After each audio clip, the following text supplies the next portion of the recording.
नमस्कार मंडळी. मागच्याच आठवड्यात अगदी आनंदात आणि उत्साहात श्री गणेशाचे आगमन झाले. पाहता पाहता श्री गणेशाच्या विसर्जनाची वेळ आली. गणेश चतुर्थी म्हणजे लहानांपासून ते वृद्धांपर्यंत सर्वांनाच हवा हवा वाटणारा आपला धार्मिक सण. या कालावधीत आपला आनंद अगदी द्विगुणित होतो. वातावरणही अगदी प्रसन्न आणि प्रफुल्लित होते.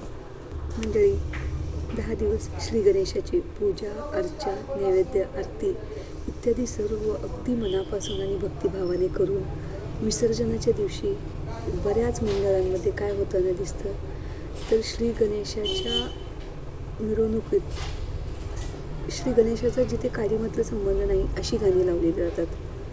जसं की जानवीना रंगच नाही, जाऊ द्या ना घरी, वाजले की 12. अरे काय अर्थ आहे अशा या गाण्यांना?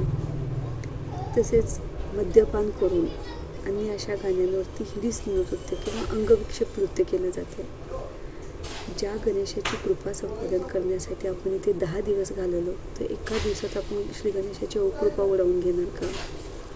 त्याऐवजी श्री गणेशाच्या मिरवणुकीत भजन, अभंग, श्री गणेशाची आरती, स्तोत्र इत्यादी जर घेतले किंवा अन्य कुठल्याही देवतांचे भजन घेतले तर त्या माध्यमातून समाजात सुद्धा एक चांगला संदेश जाईल, वातावरण चांगले होईल.